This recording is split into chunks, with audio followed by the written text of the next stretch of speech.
The road ahead of us is dangerous, with ominous signs of trouble ahead. As nations prepare for an apocalyptic confrontation, what can be done, and how should you prepare?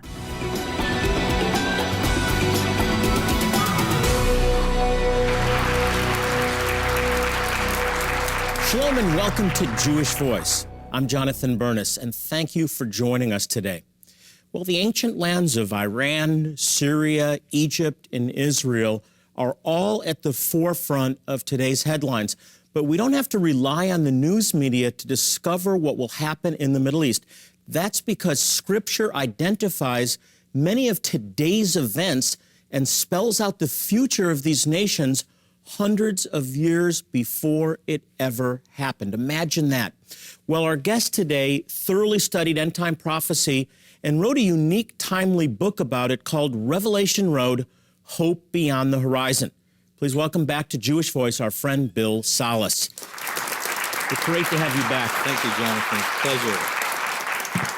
Well, I was so intrigued last time you were on the program talking about a book you had written then called Israelstein. And I was telling you over lunch, I see it in many articles, quoted in many articles. But you've actually written a new book now, which I think is even more intriguing. You've blended together your research on the last days with a very well-written fictional book. How did you get the idea to tie the two together? Well, actually it is. It's a unique reading experience. It combines both a novel and a biblical commentary that supports the novel. My goal for writing it was to be able to reach the broadest possible audience with this timely information, because, Jonathan, I sincerely believe that humanity sits squarely in the center of the end times calendar.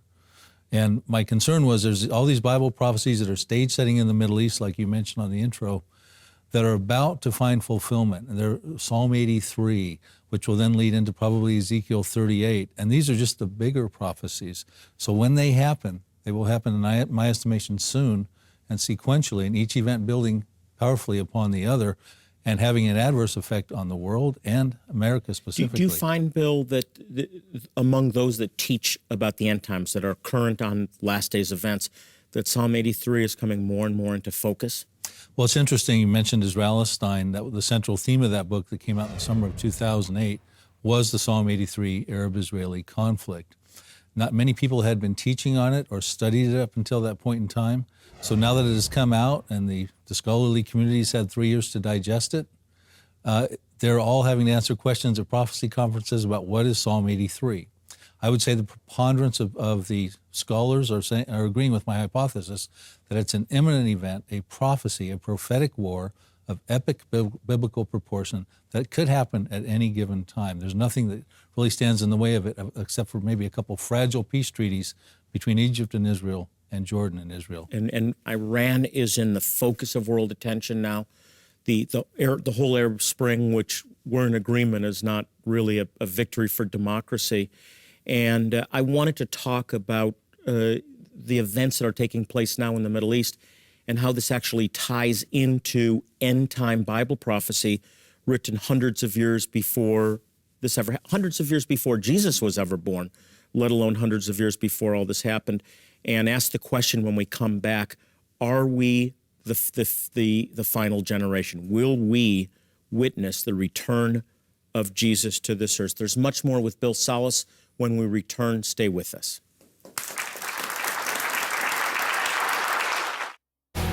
The road ahead is dangerous. Hatred is on the rise, and the truth is obscured by blind ideology. As nations prepare for an ultimate battle, what can we do? How should you prepare? In his stunning book, Revelation Road, Hope Beyond the Horizon, Bill Salus takes you on an unforgettable journey of biblical proportions. Through this unique blend of fiction novel and nonfiction research, you'll discover which nations will soon attack Israel, how Israel will fiercely defend itself, why there will be more terrorist attacks in America, and how the Arab world will face ultimate destruction. Troubling events are quickly developing, but even with an Arab-Israeli apocalypse on the horizon, there is a silver lining of hope inside this growing cloud of global doom. As our way of saying thank you for your gift of $40 or more, we want to send you a copy of Bill Salus's riveting book, Revelation Road. Your gift will ensure that urgently needed medical care will reach hurting Jewish people in some of the most remote places on earth, and that they will hear the truth of Yeshua, the Messiah. Call now, and we'll include a copy of the DVD, Where Are We on God's Prophetic Timeline? Jonathan Burness and a unique group of experts tackle the tough questions surrounding our troubling times. In it, they reveal which events are fulfilling last days prophecy and which nation will likely produce the Antichrist. With these resources, you'll gain the clarity needed to navigate the road ahead. Call or click right now with your gift of $40 or more to receive your copies of Revelation Road and Where Are We on God's Prophetic Timeline. Your generosity will ensure that urgently needed medical care and the truth of Yeshua will free these Jewish people imprisoned by sickness and bring them life-changing hope. Don't wait. Call or click now. Welcome back to Jewish Voice. I'm Jonathan Burness, and with me today is the author of this new book, and it's a riveting book. You need to get it, Revelation Road, Hope Beyond the Horizon. And Bill, before the break, I asked this question, which I want you to answer now. Do you believe that we are the final generation that will actually see the Lord return? I do, Jonathan. I think that the evidence is quite abundant. You know, I, as many, believe that the super sign of the end times was the rebirth of the nation Israel in 1948. And here we sit 6 decades later, and Israel is facing the greatest existential threat in its history. The global financial crisis is threatening to provoke the world into a one-world order, out from which will come the Antichrist, a one-world leader. And we have a generation of youth growing up in these desperate times that is rapidly losing hope. And this is one of the reasons why I wanted to write this book, because I do believe that the generation that Christ said will not pass until they see all the things he mentioned in the Olivet Discourse exist today. Well, we live in exciting times. We live in challenging times, but we live in exciting times. I want to focus our attention for a while on the Middle East, because this is a hotbed of activity. And I want you to talk about what is being termed the Arab Spring, which I don't see as any sort of a victory for democracy. We have liberals, all the liberals saying this is a major breakthrough for democracy in places like Egypt, and now moving towards this in Syria and so on. How do you see it from a biblical perspective? Well, I agree with where you're going with that. The liberal pundits, when the Arab Spring was taking place, would have us believe that it was the youth bulge being driven by the social networks of YouTube, Twitter, and Facebook, getting a glimpse outside of the confines of 7th century Islam and state-censored media into life, liberty, and the pursuit of happiness. That all sounds wonderful. And they thought democracies would spring up in the Middle East, but that's not what's happening, is it? You look at Egypt right now. They've had 3 parliamentary elections, and 71% now of the parliament is strong advocates for Sharia law, the Muslim Brotherhood, the Salafist al-Noor Party, and they are pushing for Sharia law, a government, a constitution based upon Sharia law. In Daniel 2:21, it tells us it's the Lord that changes times and seasons and removes and raises kings and gives wisdom to the wise and understanding, knowledge to those with understanding. And what have we been seeing? We have seen Tunisia started with Ben Ali, who reigned over the Tunisians for 23 years. Then it was Mubarak, who reigned over them for 30 years. Then it was Gaddafi, who reigned over Libya for 42 years. And then it was Saleh, the president of Yemen, reigned over the Yemenites for 33 years. And you had bin Laden in May was assassinated. You had Anwar al-Awlaki. What we are seeing is the removal of these leaders, these Muslim, these Arab leaders. And every one of those countries and every one of those leaders we spoke about is an end times Bible prophecy. So the concern that I would think about is not what the liberal pundits are saying, but the seasons of change have come in the Middle East. And because these groups are involved in these end times Bible prophecies, and there's many of them, we can suspect that the predicted outcome will be more pro-Palestinianism and anti-Semitism, because all of those prophecies, Psalm 83, Ezekiel 38, Isaiah 17, and more, are prophecies that come against Israel to invade Israel for various reasons. Iran is gaining great world attention now because they're nearing completion, very likely, of a nuclear weapon, which Ahmadinejad said will be used against Israel. Absolutely. And he has said on numerous occasions he wants to wipe Israel off of the map. Their whole Islamic eschatology over there is they want to hasten an apocalyptic condition in the Middle East to hasten the return of Muhammad al-Mahdi, the 12th Imam, their Islamic Shiite Messiah. So they are totally fine with creating a warlike scenario over there. And Israel is facing a immunity zone that Iran is about to enter, where any attack from Israel on their nuclear sites would have little to nominal effect to help them to postpone that nuclear program or to destroy that nuclear program. And they're watching that very closely. That's driving their decision on when they will have to preempt a strike. And no longer are people asking what if they strike or how they might strike, but when will they strike? And I point out in Revelation Road that there's a prophecy that many people are not looking at in Jeremiah 49, verses 34 through 39, regarding Iran. Because when Jeremiah wrote, at the same time Ezekiel wrote, two contemporaries of each other, he wrote about an end times prophecy regarding modern day Iran, as did Ezekiel in Ezekiel chapter 38. Ezekiel spoke about Persia, but Jeremiah spoke about Elam. Modern day Iran today is comprised of Persia back then and Elam. And Jeremiah's prophecy, very fascinating, may have predicted a strike on its nuclear sites, because it says that the bow of Elam will be broken and Elam will be struck at the foremost of its might. Now, Jonathan, I've searched high and low through the scriptures, and I cannot find any historical fulfillment of this prophecy. If Jeremiah is talking about a prophecy regarding Iran in Elam, which is, by the way, where the Bushehr nuclear plant is today, which is loaded with Russian fuel rods, if it gets struck, it will create, most likely, a nuclear disaster. We're talking about prophecies that are a couple thousand older, that are 27 to 3,000 years old, that are actually in detail predicting what's in our future. And that is the essence of Bible prophecy. A loving God who wants to give us information that he deems is important for us to possess to equip our lives for the days in which we live.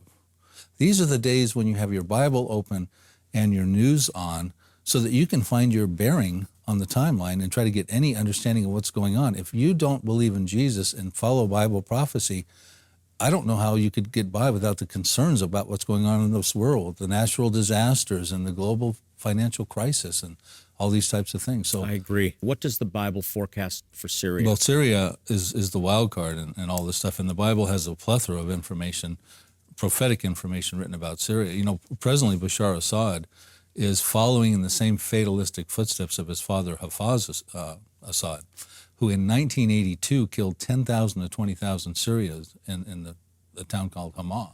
And Bashar Assad was a young 16 years old when he saw this happen. He is acting this out again in the city of Homs, the third largest city in Syria presently, which would be comparable in size to San Francisco. There's about 800,000 people in Homs. So when you're watching this revolution taking place in Syria, it's mainly centered right there, which happens to be where he sent to protect a lot of his arsenal, a bunch of his arsenal up in early 2011 into Homs, because it borders where Hezbollah is in Lebanon. And a lot of those missiles made their way over into Hezbollah.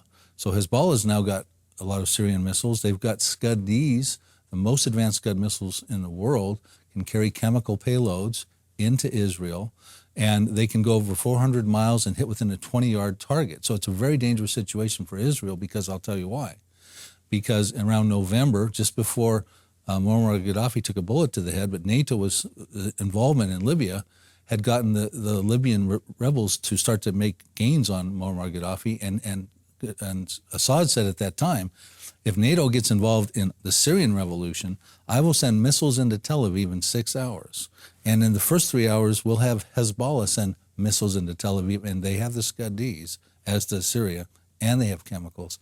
And in the last 3 hours, so you deal with 6 hours total, a specific plan to attack Israel, Iran will block off the Persian Gulf from any Western intervention, Western warships.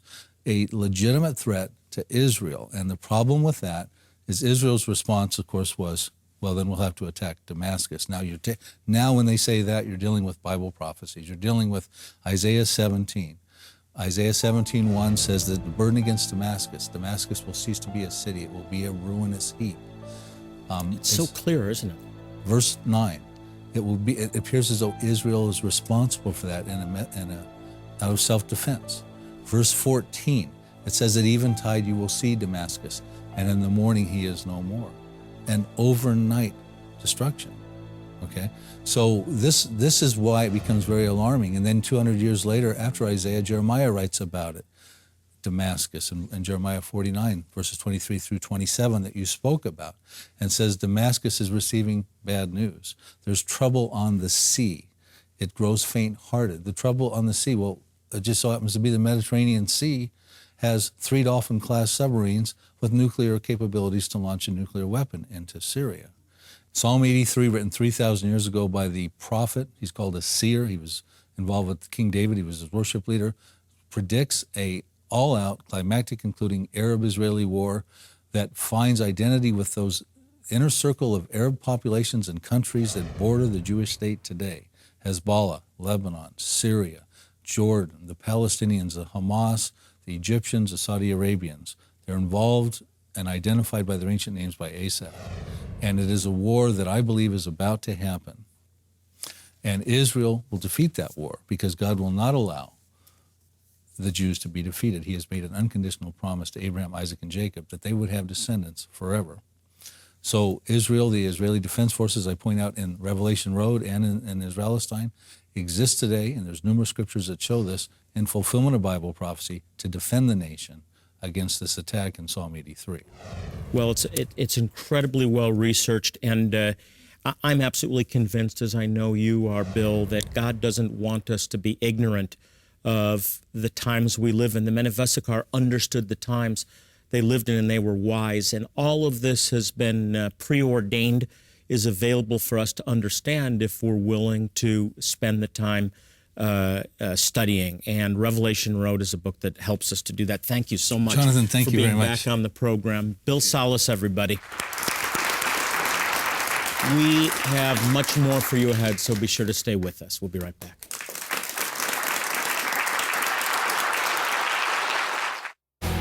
The road ahead is dangerous. Hatred is on the rise, and the truth is obscured by blind ideology. As nations prepare for an ultimate battle, what can we do? How should you prepare? In his stunning book, Revelation Road, Hope Beyond the Horizon, Bill Salus takes you on an unforgettable journey of biblical proportions. Through this unique blend of fiction novel and nonfiction research, you'll discover which nations will soon attack Israel, how Israel will fiercely defend itself, why there will be more terrorist attacks in America, and how the Arab world will face ultimate destruction. Troubling events are quickly developing, but even with an Arab-Israeli apocalypse on the horizon, there is a silver lining of hope inside this growing cloud of global doom. As our way of saying thank you for your gift of $40 or more, we want to send you a copy of Bill Salus's riveting book, Revelation Road. Your gift will ensure that urgently needed medical care will reach hurting Jewish people in some of the most remote places on earth, and that they will hear the truth of Yeshua, the Messiah. Call now, and we'll include a copy of the DVD, Where Are We on God's Prophetic Timeline? Jonathan Burness and a unique group of experts tackle the tough questions surrounding our troubling times. In it, they reveal which events are fulfilling last days prophecy and which nation will likely produce the Antichrist. With these resources, you'll gain the clarity needed to navigate the road ahead. Call or click right now with your gift of $40 or more to receive your copies of Revelation Road and Where Are We on God's Prophetic Timeline. Your generosity will ensure that urgently needed medical care and the truth of Yeshua will free these Jewish people imprisoned by sickness and bring them life-changing hope. Don't wait. Call or click now. Where are we on God's prophetic timetable? The Bible is very clear about the events that will take place preceding the return of Jesus the Messiah to this earth. And this is really a very important issue, knowing the season we live in, knowing the signs of the last days, because we're called to be co-workers with the Holy Spirit in what I call the end time wrap-up. We are in those days now. Now, how do we know that? Now, Daniel chapter 12 is absolutely amazing because it actually, in the Old Testament, in the prophet Daniel, talks about heaven and hell. Let's look at verse 2. It says, "Many of them that sleep in the dust of the earth shall awake, some to everlasting life and some to shame and everlasting contempt." Friends, that's talking about heaven and hell. It's talking about those that have died, and depending on the decision that they've made in their life, they'll either be resurrected to everlasting life, eternity in the presence of God, or everlasting contempt. That's talking about separation from God, literally hell, complete and total darkness. But look at the verse that follows. Look with me now at verse 3. "And they that be wise shall shine as the brightness of the firmament, and they that turn many to righteousness as the stars forever." But verse 4 specifically talks about the last days. "But thou, O Daniel, shut up the words and seal the book, even to the time of the end." Friends, that's talking about the end times, or the last days. And then we're told what things will be like on the earth when we reach that period of time. Look back at the verse with me. "Seal the book even to the end of the age, where many shall run to and fro, and knowledge shall be increased." It's talking about travel. It's talking about the ability to travel to and fro and the great increase of knowledge. Friends, that is very clearly the time that we live in. The acceleration of knowledge, of technology, travel, where we've now gone to the moon. We're sending unmanned probes to Mars and beyond, where we can fly. I just flew to Johannesburg in 16 hours from Atlanta non-stop.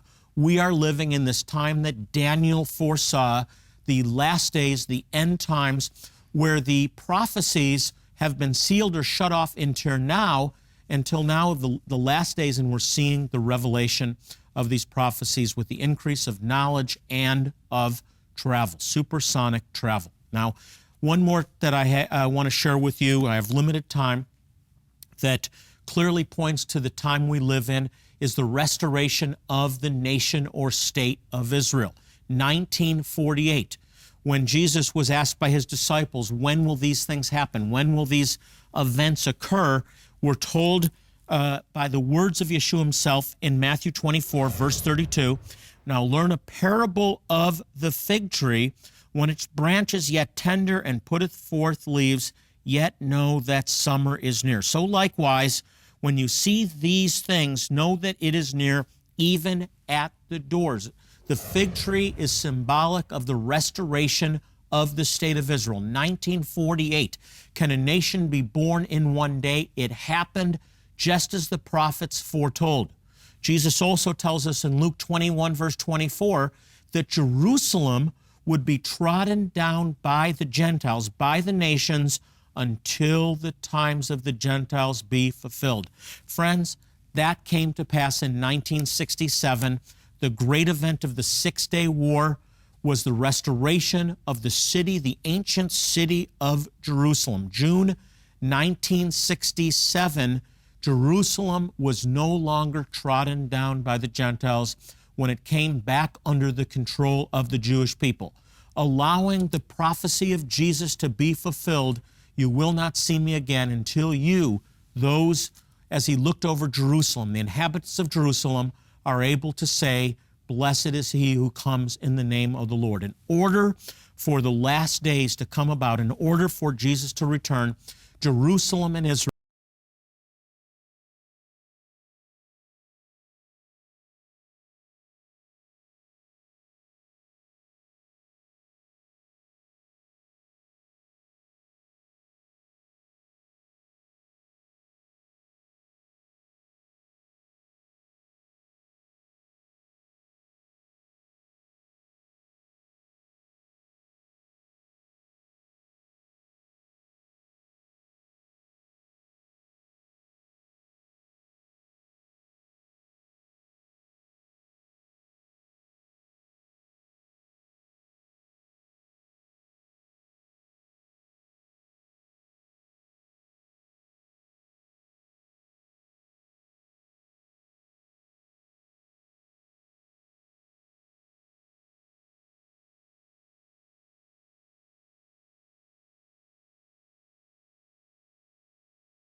I'm talking about people that have never seen a doctor or a dentist. And it's friends like you who help to make it possible for us to help needy Jewish communities like the Lemba.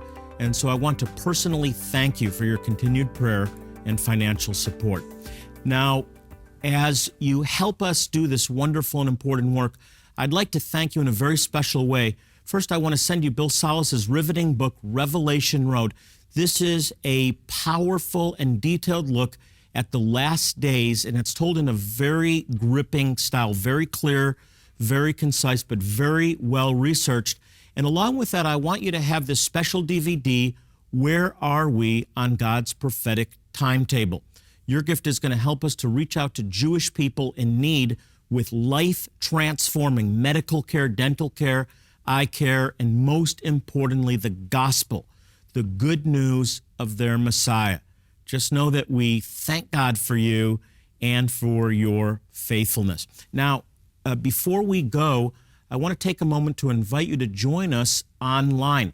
Besides our website, jewishvoice.org, you'll also find us at facebook.com/Jewish Voice. Facebook is a great way to get real-time updates on everything happening here at Jewish Voice, and you'll have the opportunity to see what our many friends are talking about. We'd love to have you visit, so stop by and like us soon. Well, that's all the time we have for today. I want to ask you to join us again next week. But as we go, I want to remind you that the Bible says to pray for the peace of Jerusalem and promises they shall prosper that love thee. For all of us at Jewish Voice, this is Jonathan Bernis saying shalom and God bless you. Jewish Voice is made possible by the support of friends and partners like you.